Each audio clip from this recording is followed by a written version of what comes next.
answered, so you should be able to see it. Hi, Dr. Rob. Good afternoon, Tammy. We have lots of questions for your live Q&A. So the first question, hello, my question is, when does a trigger that turns into thoughts actually turn into a behavior? The behavior of fantasy or obsessing. Do you have any tips on how to stop, and do you have any tips to stop triggers and thoughts from becoming behaviors? Okay, did you happen to throw that up there, Tammy, for me to I take did. a I look put at? it in the answered. Okay, so let me try one more time. It's easier if I can read it, folks. That's why. I know. For some reason, it's not there. Maybe because you were just coming in, you may not see it. So would you mind reading it again? Is, I'm so sorry, guys. When does a trigger that turns into thoughts actually turn into a behavior, the behavior of fantasy or obsessing? Do you have any tips to stop triggers and thoughts from becoming behaviors? Yeah, I do. I mean, this is something we use in treatment that I've always liked, which is, if you break it down, like I thought about, I don't know, I looked at the computer and then I thought about this, like make little boxes.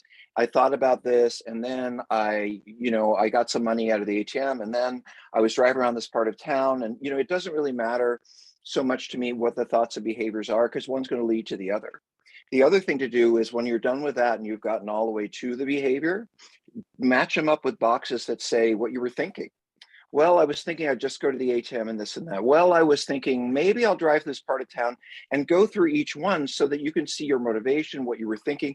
And then the third thing to do, if you want to make a third set of boxes, is an emergency escape hatch, which is, okay, I am in this situation. I am thinking these things. What can I do? And every one of those. So this is actually an exercise.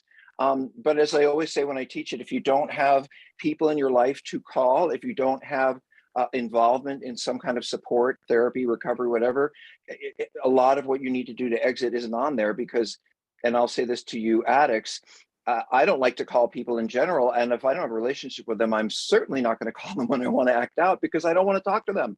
So anyway, that's how we do it. We actually make a little kind of movie slide and go backwards on behaviors, on thoughts, and exit plans. Hey, how was that, Tammy? That was pretty. I think that was really good. So yeah, I was like, do you have a 3-circle plan? Because if you do, you're gonna know when you're in that middle circle and things are starting to slide into the inner circle. Did you do the Sex Addiction 101 or the Porn Addiction 101 work group? Because on seekingintegrity.com, they talk about those type of things. So but interrupting what Dr. Rob said, interrupting the exit or the emergency plan, what do you do to interrupt that? As soon as, I mean, we talk often about, the 3-second rule. If you see something, what do you interrupt it, because going down the whole path of, playing it all out in your head turns into fantasy and obsessing and, then acting out. So that's, that what recovery is doing the opposite of what we want to do initially. I mean, it's like, we're so used to doing the same thing over and over again. So interrupting the circuit so that we can go, wait, stop, and do something different. But I'm glad you're asking the question. I mean, that's good that you're trying to figure out what I need to do in order to do things differently. So, and I just wanted to add 2 things, which is that every addict who doesn't have a lot of recovery is thinking all the way to how great it's going to be to act out, to be in that place, to be with that person, to be looking at the porn, whatever it is, or get the drugs. And we're looking at that. But the great thing to think about is what happens after. Right at this moment, I'm thinking it's going to be great. It's so exciting. I can't wait till I get there. But think to yourself, when I leave, am I going to be worrying about an STD? Am I going to be an hour and a half late to pick up my kids? I'm going to hate myself. Because I think thinking beyond, what do you say, Tammy? Think beyond the drink, or there's something in there that works in AA. The other thing I wanted to reinforce is what Tammy said. When you hear me give, excuse me, a mini lecture, like go through the behaviors and the thoughts, that's what's going on in those classes, is they're sitting down and they're taking these big issues and breaking them down in ways that you can get through them, because a Q&A is great, but getting in the work is really where it's at. So thanks for bringing that up, Tammy. Yeah, and I really think, because getting other people's input, because if I sat down early in recovery and tried to write everything down and didn't get help, I would not have been successful. I would have minimized, I would have lied, I would have not known that was really a trigger for myself. So having other people that have been on the path that can guide me was critical to me being able to do things differently. So it also gave me hope that there was a chance. So And there was. So, okay, the next question, I pulled two of them. They weren't right together, but okay. No worries. So, empathy, honesty, transparency, intimacy. Some people can get there, some people cannot. It has been 2.5 years since D-Day. We both have CSATs. He goes to 3 to 4 12-step meetings a week and is sponsoring. He has just finished his 6th step. My SA husband does not show me any of the above. It causes us to argue. He lies and is not honest, is not transparent, cannot share recovery progress due to shame, guilt. Intimacy seems to only occur with sex or when we are discussing things we still need to work on, like the above. He rarely offers me comfort. I know some people can get there and some people cannot. How much time is appropriate to wait and know whether my spouse is ever going to be able to give me the above, which I need and deserve? Okay, so that's a very good question. And we hear it all the time in various ways. Like, how come this hasn't become a better person? Or how come they're not kinder? Or how come they don't listen to me? Because they're a year and a half in and I see that they're healing in that way, but we still don't have what I would call intimacy, which isn't just necessarily sex, but a deeper sharing of a connection. And, there are a lot of answers to that, which, one of them could be, we don't know how. If we knew how, we would. And we kind of see you standing over there going, hey, I'm right here. And we think, oh, hi. Yeah, I'm okay here. I'm good. Because, it takes some therapy, some 12-step, all of that kind of stuff to learn. Learn what intimacy is, to learn what communication is with someone you love. And also, I wrote this down for you guys. One of the things the therapist said to me a long time ago, I had dated someone and I was trying to go back to it because I broke it off and I was lonely and I wanted to go back to this dating experience. And I went to my therapist and I said, we're finally separated, but I can't think about anything but getting back together. And he said, think about it this way. Who you are together is who you are together. The people that you are, your spirit, your soul, your beliefs, your values, your fun, how you feel about community, babies, all of that is who you are. You can't change that. If Tammy and I had too many things that weren't in common and we didn't have the horrendous childhoods that we share, we might not be, but we connect, we're friends. And it's about who we are as people. And I'm use this as an example. If Tammy and I are arguing, and we do sometimes, it doesn't ever have to do with who we are. It has to do with how we're acting. So that we can change. We can communicate better. We can listen better. We can talk more politely. I can, be more considerate and thoughtful. Those are things, if I focus on them, I can do. That's how I act. But who I am, it's who I am. And I had to accept that a long time ago for myself.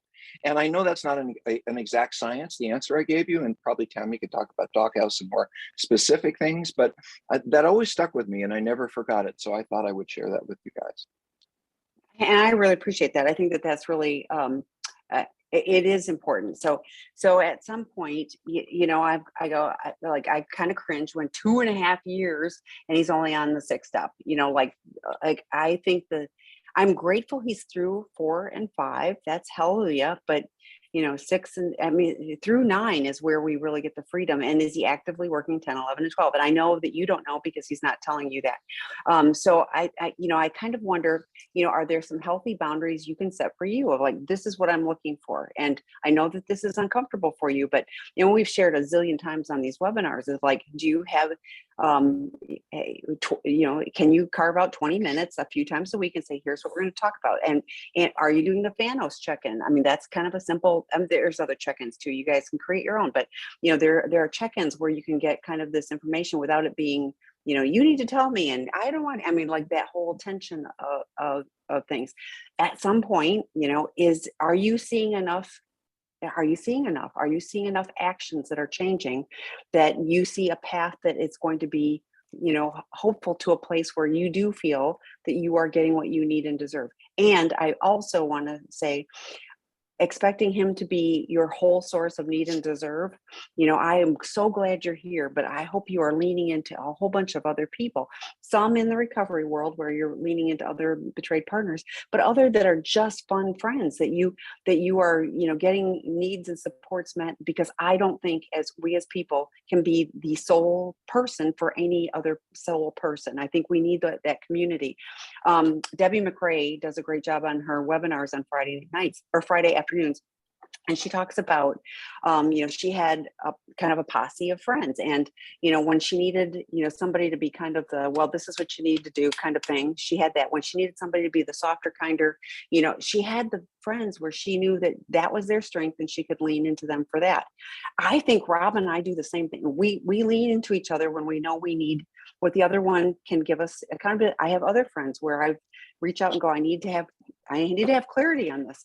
But I don't expect my spouse or any one friend to be my only person that's going to be able to give me. So if you've created that, and then you still feel that he is not making progress in a meaningful way that you see that's going to be workable for you, then it isn't about days and times and all that. It's about you. And when your head and heart align and you go, I need to leave, you leave. If you go, I can see the path forward and I'm willing to continue this journey, then you stay. And, sometimes it's on a day by day basis that you make that decision. So, Dr. Rob, you have something else? I wrote a book about this, and I'm saying it for a reason. So I wrote a book called Out of the Doghouse, a relationship saving guide for men caught cheating.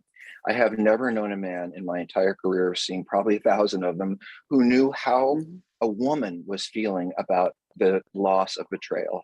And therefore, since he didn't understand the problem, he didn't understand the depth of it, the pain of it, he just wanted to fix it, and that's what we want to do. That's us guys, straight, gay, whatever. We want to fix the problem, and you need to be heard and understood, and it's a whole different thing. But I wanted to tell, so it's story night, Tammy. It's just story night. There you go. And sometime in the early 2000s, I was invited to be on a daytime talk show that began with the letter O. And I was really, really excited. And ended in Pra. In Prague? Pra. Oh, Pra. No, I'm just saying it began with the letter O, and there are others. So actually was visited twice, but that's a whole different issue. But I did this television show, and I was really proud of myself. I mean, they called me, and my mom had just moved here, and I was taking care of her. And I went and I was like, hey, guess what, Mom? This happened. I know you've seen it on TV or whatever. And she turned to me and she started talking about the O show that she'd seen that day. And, oh, I like that show and blah, blah, blah. And I said, Mom, I think you're missing the point. And she said, well, what do you mean, sweetheart? She did not know. And so I said to her, Mom, I want you to hear this. When I bring you something that's really makes me happy, that's really good, I want you to say, I'm proud of you. And she looked at me and she said, oh, I'm proud of you. And she said that every single time after that a good thing happened.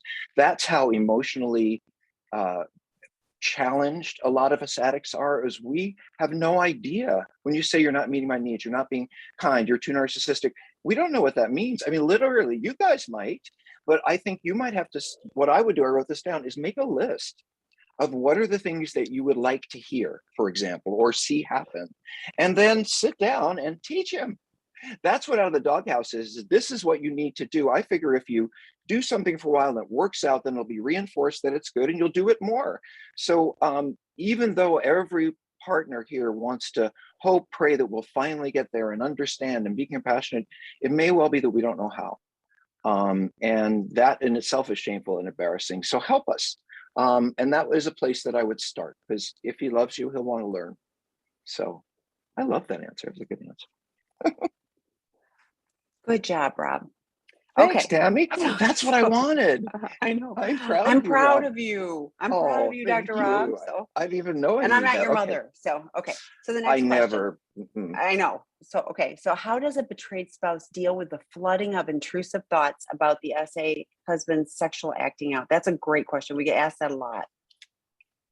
Well, I want, actually, Tammy, if you don't mind, you talk. I'm glad to jump in, but I'd love you to start from the perspective of the calls you get and what people have to say, and that kind of thing. Yeah, so people calling looking for help for their SA husbands or for themselves. So our treatment program at Seeking Integrity, we only work with sex addiction, intimacy disorders, and co-occurring sex addiction and chemical dependency for men. So and we porn. have a residential. Don't forget the porn. Yeah, well, porn is part of the intimacy disorder. So to me, so anyway. So when people are calling, often it's a betrayed spouse that's going, I don't know what to do. And so you being here is great. And how we start, how we start is we start to do mindfulness things. We connect with other people. We have safe places where we can express this. This feels like it's probably early, in because if you're feeling flooded with the intrusive thoughts, and I know also that partners so often think that the sex addiction is about sex, and it isn't. Sex addiction isn't about sex any more than alcoholism is about, gosh, that alcohol tastes great. It feels really personal. I'm not minimizing the pain and hurt, but what an addict is doing is looking for a coping mechanism, a way to escape. Like Dr. Rob was just saying about the last question, it's like we don't have tools to use to do life. And so we found this way that worked sort of for us, that kept us sort of safe. And so we compartmentalize, we dissociate, we go to a place where we get dopamine, we do all the things that we've learned will and help us be able to navigate a world that we don't navigate well. So it's very painful to spouses. So one of the things is not doing a DIY. I know if you had discovery, that means you found out, you weren't planning to find out, but not doing a DIY disclosure where you're grilling and asking questions and getting answers that you can't unhear. So part of the challenge is getting the right help to support each of you so that you can do a formal therapeutic disclosure. You can have the support that you need so you aren't getting flooded with information that you can never unhear or unsee. That said, then doing some trauma work, some do EMDR, some do some somatic work, whatever mode is helpful, but working with a qualified betrayed partner support person, going to the support groups on sexandrelationshiphealing.com. We've got numerous ones, for betrayed partners that can help support you in the, in the situation, in the crises that you're in. Dr. Rob wrote a book called Prodependence, Moving Beyond Codependency. He's got the new version. He just finished this weekend. So there'll be a new version coming out. But that really talks about, it's not your fault. Nothing you did or didn't do was why your sex addiction husband is acting out. And I think too often partners are focused on the why and not focused on the how do I ground myself now? How do I move forward, so that I have joy, and you will, you can, again in my life. And so it really is, what do you need in this moment to take care of you? I mentioned Debbie McCrae, who does the codependent webinars. She has a lot of good tools. Matt Wheeler, there's so much good resources on our website. So I'm, lean into those to help steady the ship that's, in torrential waters right now. So And Dr. they're Rob? free. Yeah, And they're those are free. all free. Yeah. There's a lot. I mean, I could speak. That would be my dog wondering why I'm not playing with him, but that's okay. You're not important right now. Love you. I've heard a bunch of stuff down. Feelings have no time. So, for me, when someone passes, for example, it isn't just the feelings of them. I start to think about when my sister or my mom or other friends and when I love someone, I start to feel all the love I have ever felt in my life. That's how feelings are. So it may be that you are grieving some things that have happened to you before.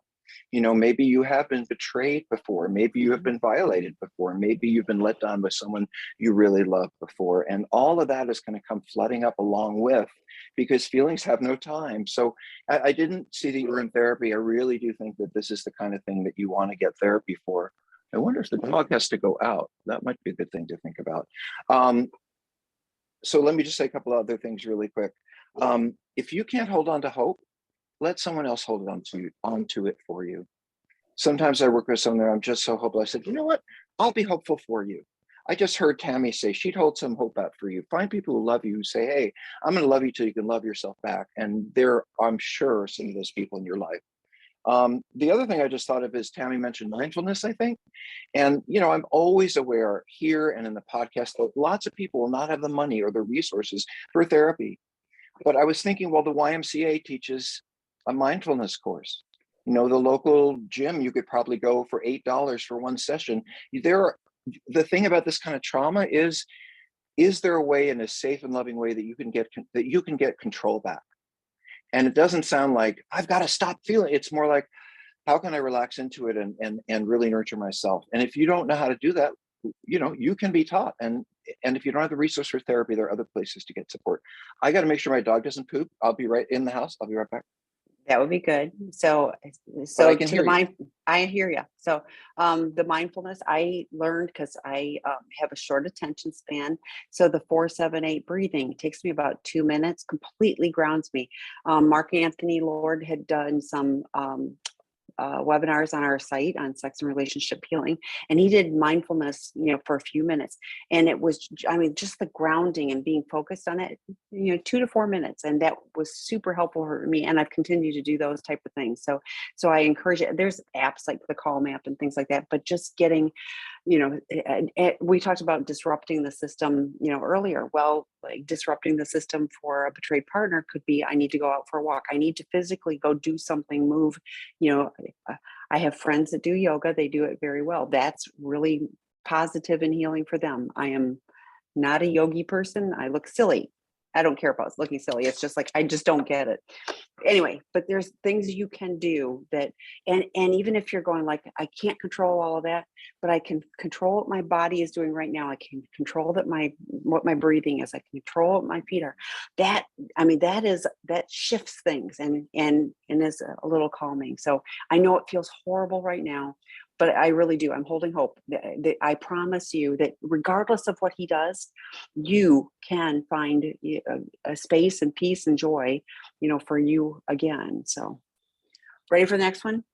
Yes, ma'am.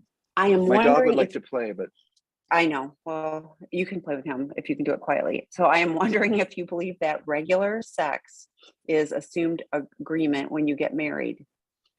I always think assumed agreements are challenging. To add to that is that, that a lawyer? I mean, what does that I know, person do well, I don't for know. an? So, doesn't matter. So to add to that, do you believe that not having sex for whatever personal or external reasons is the same as or justification for the other person not being as nice or not having any other non-sexual touch? Can you explain why or why not? Thank you both for your service. Would you mind breaking? I mean, I can see different parts of this, but So Tammy, can you? so let's start with, do you think that regular sex is part of an assumed agreement when you get married? Start there. Uh, I don't assume anything. I mean, if I didn't have a sexual life, if I was celibate before I had decided to marry this person, we would naturally have conversation. Even if we were religious in a way that didn't allow us to be sexual, we would have lots of conversations. There are certain things that are negotiable and certain things that aren't in relationships. Do you want to have children or not? If you like to be hung up upside down, have someone beat you on the head while you're having sex and someone else doesn't, that could be a game breaker. I know I'm being silly, but I'm just trying to Yeah, say it right. No, is an it's an important, extreme. Yeah, but it's you real. know, I mean, like you have to and be clear. Hmm. And if you're not someone who has premarital sex, and there are certainly still people, then you've got a bit of a conundrum because you don't really fully know. But you can certainly sit down and talk about it, either together or with a pastor or with someone else in your life. That's question one. Do you believe that not having sex for whatever personal or external reason is the same as or justification for the other person not being as nice or not having any other non-sexual touch? So withholding touch and I positive see. emotional Right. interaction. Hmm. So if someone wants to have sex with you and you don't want to, and they pout and withdraw and kind of take themselves away from you, that's abusive. I mean, there's no difference in saying, I can't believe you want to have sex with me. It's so important to me, and just pulling your love away, basically. Either way is like a 5-year-old. You're having a tantrum or you're not going to talk to anybody and go in the corner. So I don't think this is, if the way Tammy said it is accurate, it sounds very childish. And again, I want to go back to the beginning. There's communication pieces missing in this relationship. There are questions that you guys need to be asking each other. Do you want to, is there one more in there? Because there's something else I was going to Well, say. it says, can you explain why we're not? Are you, are you, Well, let me just do throw you one have more more to thing in add? there. Okay, please. I Yeah. have couples that like to have, healthy couples, or couples in recovery. They like to have sex every day, and they're in their late 50s. I know couples in their 30s who don't have sex very often because it's just not important to them, or they have issues and they relate and connect in other ways. Which is the right couple? Which is a healthy couple? And the answer is both. No one gets to decide. There are couples who don't have sex for 30 years. Some of you say, oh, that's the addiction. No, you just may, I mean, that happens. And so the question is, how can we, and I really like this, how can we get even closer? Since that may not be, I mean, this person's withdrawing. I would hope that someone with whom I couldn't be intimate in that way would move toward me so that we could have other kinds of connections. I'd get back rubs and I would get, surprises, and we'd have hours to talk about fun things. And I would hope that there would be other ways in which I would feel, loved and supported, not punished because it was something I didn't feel like doing. By the way, I'll say one more thing about sex, that there is some research, Tammy, between couples that have a lot of sex and couples that don't have a lot of sex. And there's one thing that's different about them. This is true. This is not a joke or anything. Mm-hmm. Couples that are having regular sex tend to resolve conflicts faster. Mm. That is the only difference we can find between couples who have sex in terms of satisfaction. And apparently you're able to work it out easier. And that's really it. So, but being punished for not wanting to be sexual, that's abusive. Yeah, I thought that seems very emotionally immature was the term I was going for.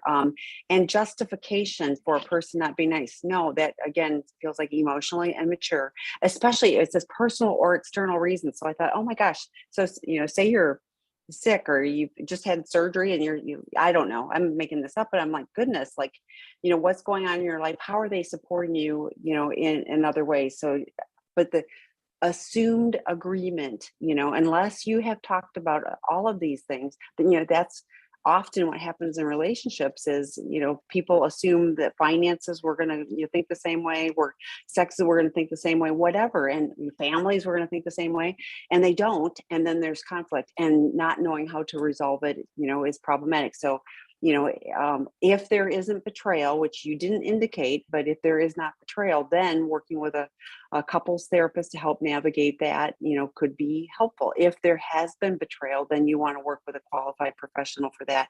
But again, that's, there's no justification for, for being abusive. And the other thing I was thinking of is, why would you want to have sex with somebody who's treating you badly, is abusive, punishing you, and not creating a trusting environment? So to me, that would, like, it's turning the opposite. You're getting the opposite result that you're hoping for, of, like, having a tantrum, is not getting you what you ultimately want, which hopefully would be not just sex, but connection and real intimacy in the relationship. Okay. So are you going to have any coffee tonight, Tammy? I don't need any coffee tonight, thanks. But do you I think like I your should have more coffee mug. Oprah. Did you That know would be that that only TV people who've been program. on the show get a mug? I did, because you've shared that with me before. But thanks for sharing it. Oh, I Again, shared this with you before.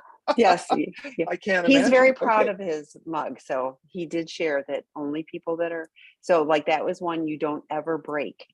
You got to put it in front of your face if you want it to Well, then show. I was a Newsweek around Bill Clinton, but that's a whole other issue. Okay, That's let's a whole go. nother, it's not about you. So let's keep talking. So what if your SA husband refuses to do a therapeutic disclosure? Any suggestions? Well, boy, Tammy, you start that, because I got all kinds of ideas. So it kind of depends. If you guys are working with qualified professionals, then I would lean into what the qualified professionals do. If he's unwilling to do so a good formal therapeutic disclosure, 92% of couples, see that, well done, not the do-it-yourself versions, but a well done one, with enough time, so it isn't, yeah. I had discovery last week, and now we're going to do a formal therapeutic disclosure, and a whole bunch of stuff is going to be missing. So you really do want to make sure that it's going to be well done, but that really sets the foundation for moving forward. So what I hear is somebody that probably wants to just sweep it under the rug and just thinks that you should probably move forward and forget all about that. It's behind us. So to me, it would be, what is your healthy boundary around that? And there's lots of videos on what is a healthy boundary, how do you set them. So check those out on sexandrelationshiphealing.com. But what is your healthy boundary around that? What do you need to see in order for the relationship to, to settle and then have the opportunity to move forward? But when I wrote I wrote a blog about, I hear, he won't do this. I hear that a lot. Oh, he won't do that. He won't do this. And I'm like, well, that's kind of an answer for you. It's like, if he won't do anything, then what do you need to do to create safety? And whether you stay or leave, completely your choice. But what do you need to do to take care of you? Because addiction is a chronic condition. It will get worse. So what do you need to do to take care of you, regardless of what he does? So, Dr. Rob? Well, one of the things that just more practically came up, and Tammy, I love listening to you talk. I really do. You were a fount of wisdom. Fount. One of the things I wonder about here is, is there a therapist? Like, are you seeing a professional? Is he seeing a professional? Because to me, this is an impasse, and it's not something I don't think you're going to get through without someone maybe doesn't understand what disclosure is. Maybe he did what a lot of my clients do. You love this, Tammy. They go to a 12-step meeting and they say, some therapist is making me do disclosure. I think it's bad for my wife. And then all the guys come around and say, you're right. You should never tell anything. Of course, they don't want to tell anything either. So it really depends on, if it's just, I don't mean just, but you promised me this, you aren't doing this, are we ever going to get better? I don't think that's going to make much of an impression. I think it's more going to be, well, let me just say this. Most folks, even addict or not, rarely make big moves unless they're uncomfortable. If I'm sitting on the couch and I'm really comfortable, I don't move. And if I'm comfortable with my addiction, I don't move. And if I'm comfortable keeping my spouse's mouth shut, so I don't have to share this, that's pretty good. The only way that is going to probably motivate me is the consideration that you might move away from me in some way. That you might not spend as much time with me, that we may not be in a bed together, that, you may need to live somewhere else, that, there's a whole continuum, like Tammy said, not saying move out, but there's a whole continuum of ways to say, I can't be in this situation in this way, and I need to take care of me. Not are you doing this, but I need to take care of me and say, I'm just, I'm going to do more of this and more of that, and I won't be around as much. And as we said earlier, as painful as it is really good for all of us to learn how to get needs met from a lot of folks around us. We live in a culture that puts us in a box with 2 parents and 2 kids, and that's it. And, human beings are essentially more communal than that. I think that's part of why we heal in 12-step programs, is because there's a community involved. So, anyway, that's my answer, I think. Well, and to go back to having a professional involved, Dr. Rob on Tuesdays has a peer case consultation group. And do you know what the number one topic is with the peers who are trained to do formal therapeutic disclosures? It's formal therapeutic disclosures because they're complicated. So trying to do these yourself is, I think of the TV shows where they're like, help, I wrecked my house, and they have to bring somebody in to fix what they tried to start doing themselves. It's harder because things are a bigger mess. So I invite you, if you want to heal, nobody knows how, nobody ever, got in a relationship and thought, well, at a certain point, years or, decades in, I'm going to have to deal with this. And so it's like getting the right help, is a path to moving forward in a different way. We have a residential treatment program. We hear consistently from the alumni that it was life changing. What I care more about, I really appreciate that. I love that the guys, are inspired and are on a different path. They really are. But I really love it when I hear it from partners and spouses, that they see that this person has changed. And we hear that regularly. Not for the ones that come and, check off the boxes and, go back and want to do the same thing, but for the guys, that are really there and that want to be on a different path and that want to work on healing the relationship. They have a great foundation on which to build and the support to do it. So ready for the next question? I'm sorry. Well, no, I wanted to say something, but Okay. I'm sitting here writing. If I'm looking down, I'm not like typing a book. I'm just taking You're notes looking at 'cause your I wanna Oprah make mug. sure. We know that. Well, did you know, thank you for mentioning that on the other side, it says thanks with this like ceramic Oh, signature on it.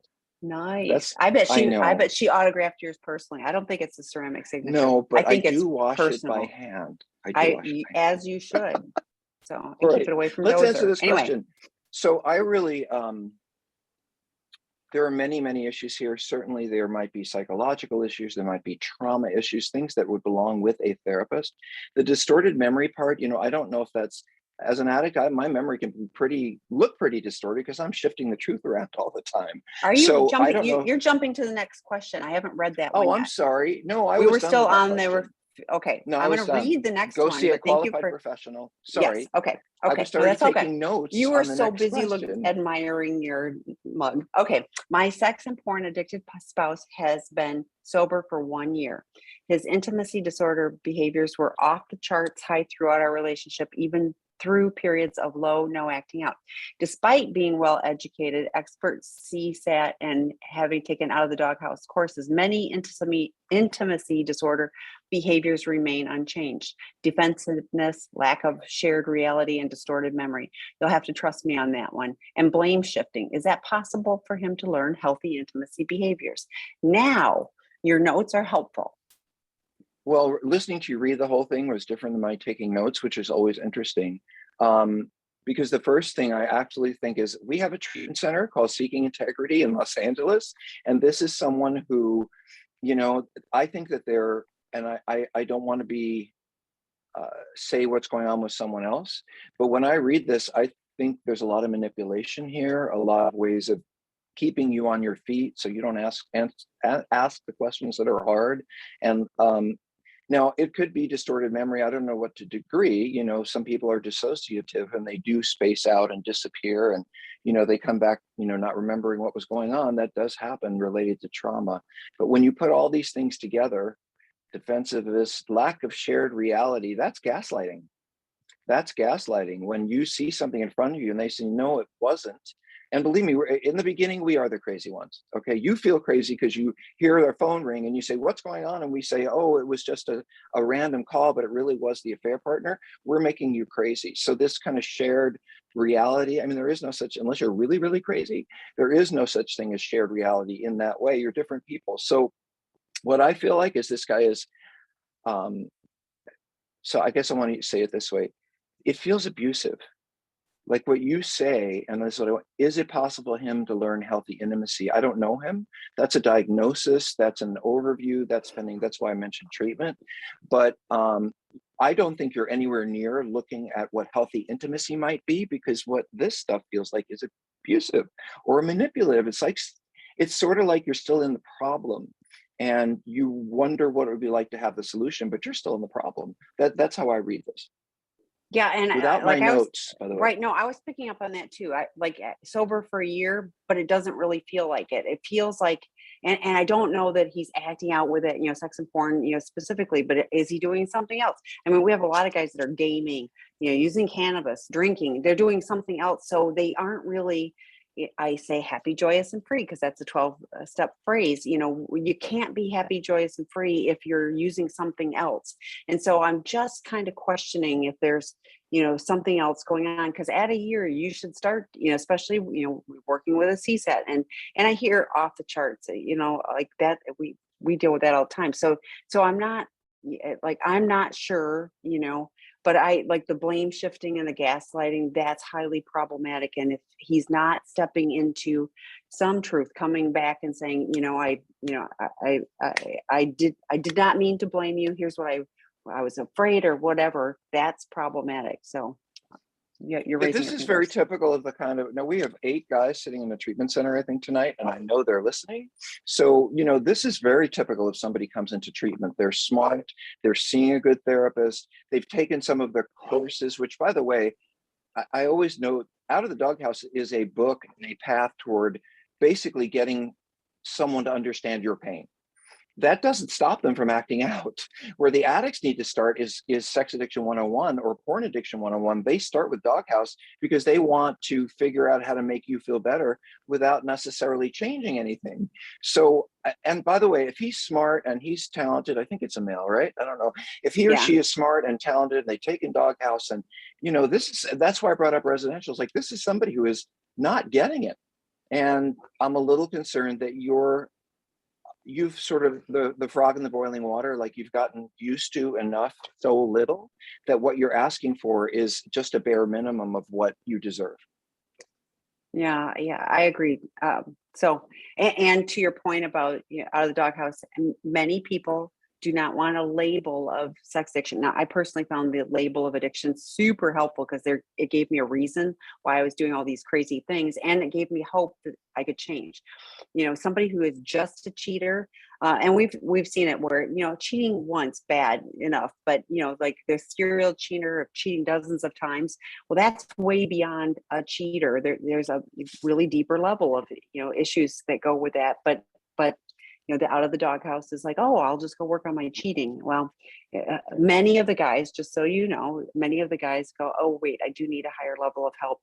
And we're, the work groups on, I gotta do this one, on seeking integrity, therapists are like, we have a lot of therapists that send their clients to those because that's the psychoeducation that they can't do in regular therapy. So it's not in place of, it actually is as support for the other things. But if somebody is pursuing their recovery with the same energy they pursued their addiction, they're going to do great. Because trust me, as an addict, we pursue our addiction. We're thinking about it, we're planning it, we're doing it.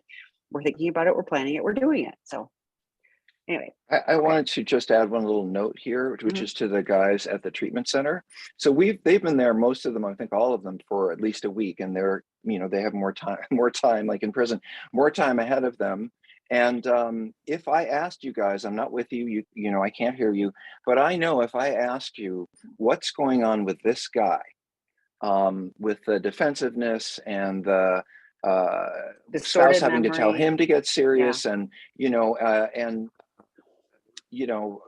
all of the things that we're reading, I would ask you, what do you think? What do you think is going on here? Anyway, please continue. Sorry. So the next one, and you were reading ahead on the next one again. So I've been in a I'm long-term sorry. relationship with my SA. After 10 years of dealing with his addiction and not going through the 12 steps or getting serious help and repeating acting out, I decided it was time for me to move on and heal myself from the betrayal trauma. Now, since I'm telling him he wants to get serious in treating his addiction, I'm at a crossroads. I think if it wasn't for me telling him I wanted the end of the relationship, he wouldn't be serious in seeking help. I'm afraid if I stay, he will get comfortable and fall back in his old ways. Any suggestions? Well, I can tell you this, that most of the men who come to treatment are there because they're at the end of their rope in a relationship. And Tammy talks to those folks, and I'm sure she can tell you that spouses get to a point where they just can't do this anymore. And that's really one of the first. I mean, I don't know what the real meaning of it is. I can't say this is what happens to the guys. I don't want to postulate on that. I don't want to throw that out there, but I do know the numbers, and I do see that the men who come in are desperately afraid, almost to a one, that they're going to lose an important relationship. And that is why they came in. They say they came in to be better people, or because they didn't want to live this way. But then my best question is, didn't you want to be a better person a year ago or 3 weeks ago, or why are you here now? And of course, the thing almost always is, my spouse found out, or this happened at work, or whatever. So I wouldn't talk about black and white, like ending the relationship. I would say, I don't think that we can live together. I would say, I'm going to see a lawyer and get a legal separation. There's a lot of ways that you can get very serious. I'd like to see an accountant about separating our finances so I know I'm safe. There are a lot of ways to get the message across that I ain't joking without necessarily saying this is over. So, especially after 10 years, so I would say, yes, you have to take it seriously, or he won't. Yes, or she. Yes, you have to take steps that prove that that your words and your actions are aligned. And I just want to ask all of you, please don't, this is really important, don't threaten unless you're going to follow through. It's a lesson I try to teach whenever I'm talking to spouses, is if you want to leave, if something happens again, or if you're going to leave, if they don't get some kind of help or whatever, and they do it or they don't do it, you have to leave, or they have to leave. Because once we addicts realize that we can get away with it, and even though you threaten you're going to go, but you don't, well, we know that we're getting what we want, and we can just beg and plead, and you won't really do what you say. So whatever it is you're committed to do in order to help yourself and the relationship, if something happens, do it or don't say it. Yeah. Well, and I'm going, call me, have him call me, and we have a treatment program, because here's the deal. You've had 10 years and he has frittered around with doing all of these things. If you're looking at a 12 to 24 month period of time for him to get a foundation, setting healthy boundaries for you. I love what Dr. Rob said, separate finances, do what you need to do, set up, we'll have this kind of contact with you. But I tell guys that are calling me, because they're like, well, she'll probably leave if, how do I know she's going to stay? I was like, you stand zero chance of her staying. She's made it really clear to you. You stand zero chance of her staying if you don't get help. I don't know what's going to happen if you do.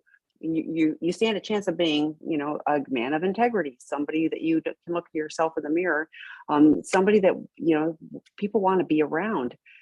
But if you don't get help, you for sure will lose her, and you'll do this through 3 more relationships or however many, because, the patterns will continue to repeat themselves. So. Yeah, I mean, mentioning that, Tammy, when I interview people who are new, or, I inevitably, I've been married twice or 3 times or whatever it is. What happened to the first relationship? Well, I cheated. What happened to the second relationship? Well, I was looking at porn, or I was drinking, or like Tammy said, as addicts, we think it's about the other person. And, while we're acting out, I hear this a lot. This isn't the right relationship for me. I heard this recently. It was never the right relationship. Well, how long were you together? 9 years. And how long did you cheat on this person? 9 years. Well, it's really hard to determine if it's the right relationship or not when you were hiding, manipulating, gaslighting, and hoping you're not going to get found out. That's called not giving a relationship a chance. And Tammy, I've worked with lots of people who they love their spouse, they remarried, it's been 10 years, but there's a part of them that always wishes they were back in the relationship they started with. And I just hate to see people not find a way through. But sometimes you have to say no more. Yeah. So, and at the end of the day, what do you need to do to God. take care of you? So, okay, next question. Have you ever known an SA to white knuckle successfully and never act out again? What a horrible way to do it. Well, will you explain white knuckling so people can White understand? knuckling. Okay, so that's getting no help and just like, and it's just not acting out. So it's oh, I so often say to people, the worst time is stopping the behavior, and before you have the tools and the support that you get with 12-step and with recovery and all of that, because you're just not doing the acting out, but you're not addressing any of the underlying reasons, the reasons why, you felt like dissociating and escaping, all of those things. So there's always trauma, abandonment, abuse, grief, loss. There's some painful thing, neglect, that's underlying. So white knuckling would be, I'm not going to act out. I'm not going to act out. I'm not going to act out. But I have to now feel the torment of all the feelings that I've tried to stuff away. And it can't be just switching to another form, like I mentioned earlier, of drinking, cannabis, gaming, something else, eating. That's a biggie. The people that Well, gain 50 especially for pounds female sex stopping. addicts. Yeah, well, Mhm. I see lots of men that gain 50 pounds because now they're eating to, They're to not on the curb hunt. the, yeah. So Mhm. I don't know anybody, in any kind of long-term sobriety in any program that has just white knuckled it and has any happiness or serenity. So Yeah, how's that? that's the point I think that Tammy just made, is that I have seen people grit their teeth and get through not acting out, but they're not happy people. There's a phrase we use in AA called dry drunk. And Mm-hmm. that means someone has managed somehow to stop drinking, but they're still a jerk, and they don't seem to have any interest in working on that, because after all, I stopped drinking. What more do you want from me? And someone in recovery would not look at it that way. So I have seen people white knuckle through a lot of things. By the way, white knuckling is, well, imagine I'm really upset and I'm in traffic and I grab the wheel of my car and my knuckles turn white, or if I grab my Oprah mug really, really tightly. Um, A that's plug why for they call Oprah it white mug. Yeah. knuckling. Yeah. Broker mug. And so really it's and by the way, it's sort of an attempt to control. It's like, and that is the opposite. It's so odd. The opposite of what we need to do is say, I can't handle this anymore, I can't manage this. And the other side of it is, and I need help. And that's how the relationships are built, with a surrender.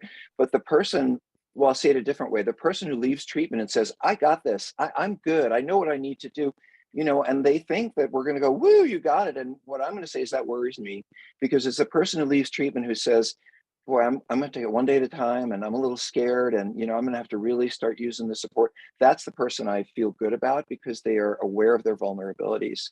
And someone who's trying to white knuckle is they're really just trying to control.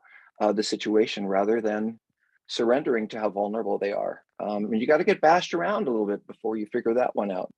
So, by the way, it will not be successful for this person because they will end up hurting themselves or hurt you so badly that it'll be obvious it's not working.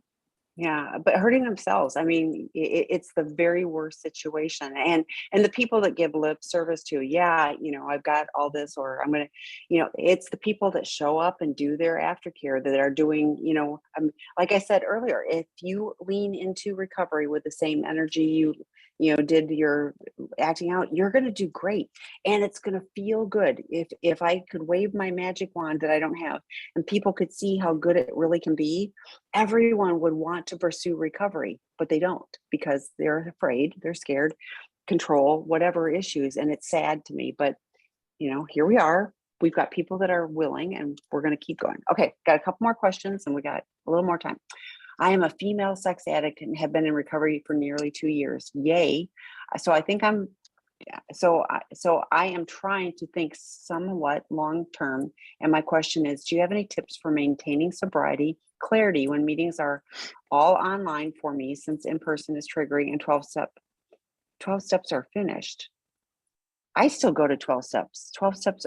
So I assume you're saying you finished all 12 steps. Great. 10, 11, and 12 are maintenance steps. You do those every day. Now start again. So yeah, exactly. So like I still go to 12-step meetings. I still sit in first step meetings. Hallelujah. Well, but So we can answer the rest of the question without yeah, that please. word. Okay. So one of the things is I have to say that for all the female spouses who are here, it isn't just men who struggle with this. And I think it's really important. And I'm really proud of you as a woman to stand up and say, I have this problem too. It's so shameful. It's just the way it is. A guy comes up and he says, I had 100 sex partners, and he may be sleazy, but he's still a stud. And you have a woman come up and say she's had 10 sex partners, 20 sex partners, and you know what we call her. So the culture already makes it very difficult for female sex addicts to talk about their problem because they already know how other people look at them. And so spouses, I'm not asking you to have empathy for female sex addicts who might have sex with their partners, but I do want you to know how much empathy and appreciation I have in my heart for women who are brave enough to take on this journey, because you deserve a healthy life and a healthy partnership. And yeah, so let me answer the question. So in terms of being concerned about being at meetings and meeting people, all of that, I mean, I have a couple of rules. Like, you don't leave the meeting unless you're in three. If you're going out to meet a couple of friends and then going to a meeting, it has to be three. It's much harder to flirt and get something going when there's a third person there, especially if they're in recovery, because they're going to notice. Um, there are lots of ways to have clarity around just any kind of trigger, and dating included, which is I call someone before I go to the meeting, I call someone after. I call someone before I go on the date, I call someone after. This is about accountability. I'm going to get triggered, 30 years into recovery, I'm going to get triggered, but what do I do with it? I hear so often, I don't want to be triggered anymore, or why do I still get, and triggered means, like you get your heart racing, you saw something that was exciting, you want to go after it. For someone that might be a billboard, for someone else that might be a movie, for someone else that might be seeing a name go across the screen. It isn't We'd prefer not to be triggered, but as they say, it may take years for the lust of the mind to drain away. That's from Essay. But on the other hand, what do I do when I'm triggered? That's what matters. You're going to be triggered. I have this old story about a guy who he went shopping one day. He did group therapy with me, and he went shopping one day, and he came back into group, and he was so angry because there was a woman where he was working with a really short skirt, and he was angry at her because he had been triggered, and she should have been dressed in a polite way so he wouldn't be triggered. And we're going to be triggered, and it isn't anybody else's fault. How do we manage it? What is our plan? Who do we reach out to, as Tammy would say? Anyway, all yours, I put Dr. in T. the drop-in group for female. I hope you join that. It's on Tuesday nights. It's on the sex and relationship healing.com. We have all kinds of drop-in groups. We've got a male partner group.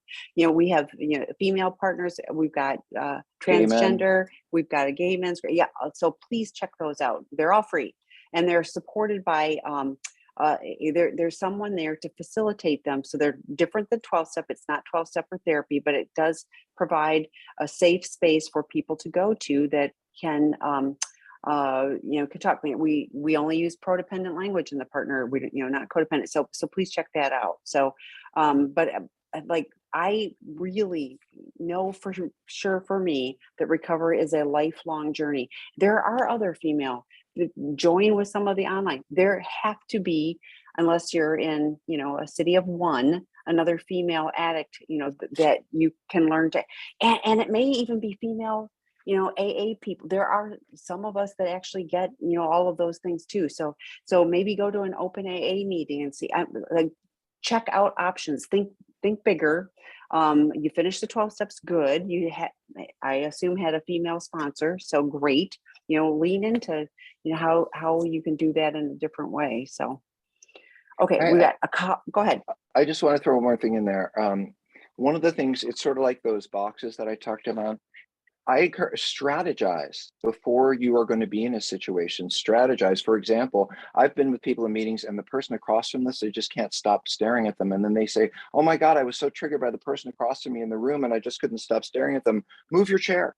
There are some simple things that simply don't occur to us that we need to plan ahead.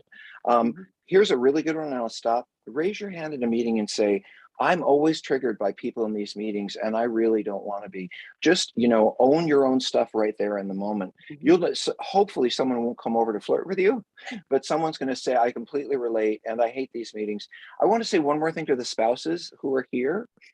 Some of you don't want to go to the support groups. And I've heard basically, I'm not as unhappy as those other partners, or my situation isn't really as bad, or, it makes me feel down when I see how troubled they are, angry. And, I want to say it's the same with the addicts. We go to a meeting and we look for the most unhappy thing that's going on in the room. And we say, oh, I don't want to be there because I'm not like that. And that's because we're scared and we don't want to be in this situation. So we find reasons to not get that support. And let me tell you, it's a really great place to go for support. And I hate to say this, but that woman or man that you see across from you in one of those groups and you say, oh, I'm not as sick as them.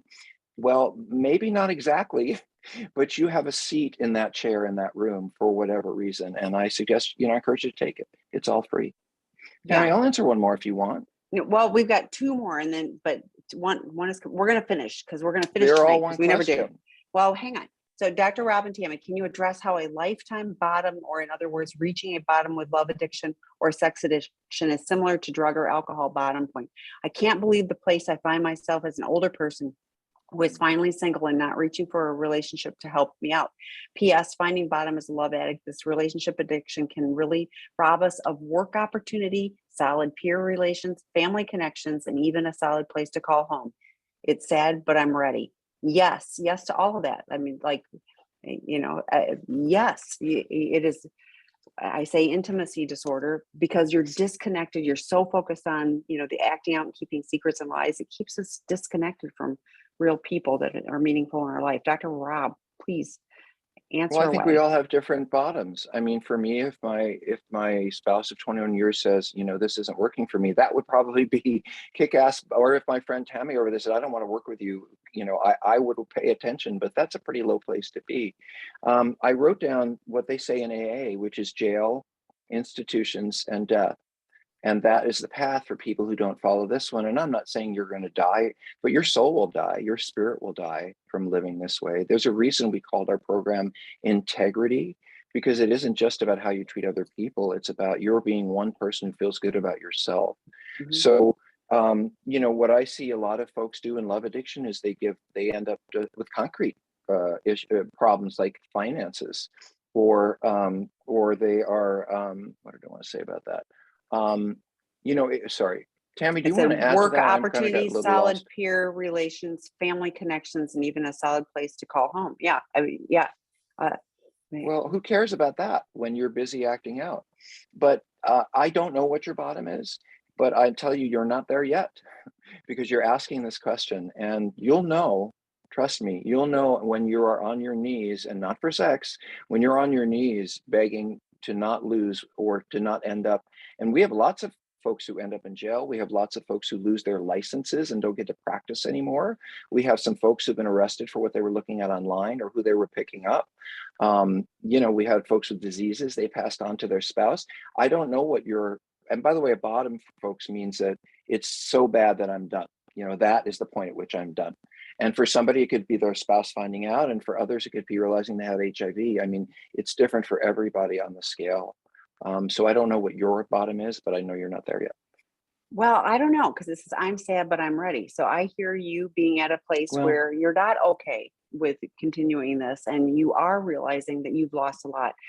And I am, the queen of hope with this stuff. I have seen so many people that have changed after decades, of being in miserable places. And yes, your addiction has cost you a lot, but you can stop. You can stop paying out on that, and you can start doing something different if you're really ready. So again, we have a treatment center for men, that are struggling with this. Unfortunately, we don't work with women, but we do make work with men. referrals. So yeah, we do. So And but yeah, if I you're want to really say, ready, that's what we do. well, I want to say one more thing about that, Tammy, and I know this is okay with you, is that it blows my mind how many men come in who are 68, who are 70, who are 66, and being not quite that age, but on the way, I think, oh, well, in my head, why would you so radically want to turn your life around? I mean, why don't you just live with things the way they are by the time you're a certain age? And I realize, that people want to be connected and they want love no matter what age they are. And when you're looking at your grandkids, or you're looking at your nieces and nephews or whatever it is, and you want to connect with them, but you're thinking to yourself, if they knew where I was today, that's a bottom, for some folks. Anyway, Tammy, such a gift to We work have with we you. have we have one more question, and we're going to answer that. And Ooh, I want to clarify, we work with adult men, so they have to be, but we have guys in their 20s, we have guys in their 30s, 40s, 50s. So yes, any age, the sooner oops. somebody is willing to commit, the I mean, great, but I don't give And, up on anybody. So okay, and next question and final question. I just found out about my sex addiction 2 months ago, moved out from Florida to Georgia to stay with my sister for the time being while I'm going to therapy. What steps should I take with my wife if she doesn't want to seek help right now and doesn't want to work on things? She has caught me cheating more than multiple times and has taken me back time and time again. No excuses for what I did. However, I just found out about my addiction. And do you think, oh, pardon me. And do you think it's too late Gesundheit. to to work on things? So Well, I'm not sure. There's many questions in here. But the bottom line is time. That's what occurs to me, time. That your focus on her is a little bit concerning, because I don't know what she's going to do or when she's going to do it. But what I'm not hearing is about you. I appreciate that you moved to have a safe place to stay, and I'm guessing that your spouse might have kicked you out or something like that. Um, but I think the worst thing you can do, how about this? I can't answer your question, but the worst thing you can do is start asking about it, talking about it, begging for it, asking for forgiveness. This is not where your partner is. They are furious, and the last thing that's on their mind is that, forgiving you, being kind to you. It could be, and I write a lot about this, it could be a year before the most loving spouse says, okay, I'm willing to date again. And these expectations that you're putting on her and yourself, or even saying, if she hadn't caught me multiple times, she'd be going back with me. But if she hadn't, I don't know why or what it means to her, but I am glad that she probably is not going to do this again to herself. And if you're going to return in a loving way, you're going to have to act differently and be different. And I'm so impressed with that.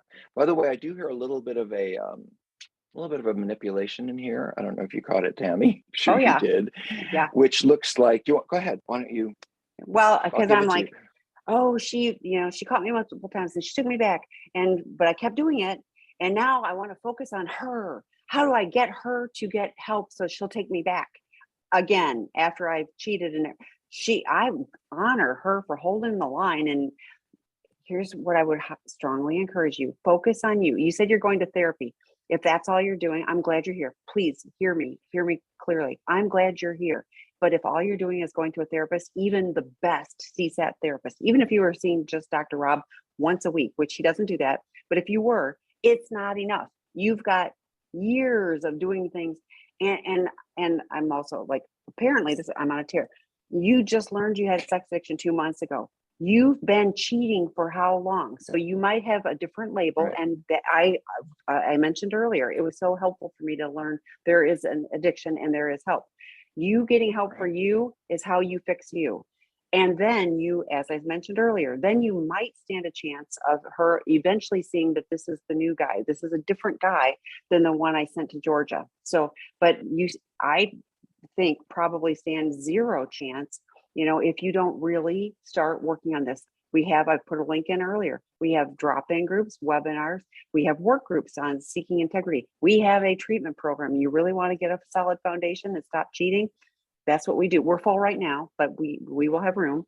But I we're wanted full to right say, now. so that's not the manipulation that I saw. So there you go. So we saw two Oh, manipulations. okay, yeah. That's very good, Tammy. I wouldn't have gotten that one. I saw, just to say it, I just found out about my addiction, which feels a little bit to me like it's an excuse. Like, had I known 5 years ago, then I would have addressed it then. But now that I know, and now, I didn't mean to hurt you because now I know I'm a sex addict. You're still responsible for all of it. It doesn't matter whether you knew it or you didn't know it, or, and this person that you love has hurt about all of it. They don't care about your motivation. I care about your motivation. The recovery people, I hope you care about your motivation, but she just cares about how you broke her heart. And so this idea that, well, you didn't understand, this isn't like I have diabetes and that's why I didn't eat your cake. This is a whole different ballgame. And so I think, anyway, I have feelings about this because I think pointing the finger in any way toward poor me, or I wish I had known, or you're an adult, you made your choices. I'm sorry that you're broken in this way, but you can't just say, oh, well, no harm, no foul, because this is wrong with me. Wasn't that Or another focus. manipulation? Yeah, no, I completely agree. And focusing on her is a distraction from you doing the work, because you get to just focus on, well, what do I need to do to help her? It's Right. fix you. And Or what do I need and to you're do to not going get to her be back? magically fixed. Right. Yeah. Well, now I understand how devastating, you hear the drama. Now I understand how devastating it was for my wife. And so I'm going to fix that. You're going to fix that by working on being somebody different, 12 steps, whatever it takes. But if you, again, lean into your recovery with this, because you now understand you're a sex addict, if you lean into that and pursue that with the same energy that you've pursued all the affair partners, you will do great with this. And then she may go, gosh, this guy, I'm willing to take a little gamble and trust him a little bit. But if you fall back the other way and go, oh, I got her back, she'll leave again. So, as she should. So, okay. I just put a note up. Let me know if everybody got it, and then I'm going to say good night. Yes. Will you read that, Tammy? I want you to read it out loud. Whatever you put in front of your recovery, you will lose. Whatever you put in front of your recovery, you will lose. So, You and I make your agree with wife the that. focus of your healing, you're not Yeah. going to have a relationship because You you're more make your focused on that than you're getting better. I'm sorry, Tammy. No, or you make your job, or your whatever, anything. I Oh, right. agree 100%. If my job is more important than my recovery, Well, I kiss the hear job goodbye too. So I can't go to treatment because my work is too important. And I think, well, if you had a heart attack, there wouldn't I be had a any call like that discussion about, today. So yeah, but it's your relationship that is floundering. floundering. Anyway, So I'm yeah, hungry. I'm thinking of flounder. I yeah. gotta go. All right, flounder. Bye. Okay, bye Good to everybody. see you, Thank Tammy. you. See you guys soon. Bye, Angela. Bye.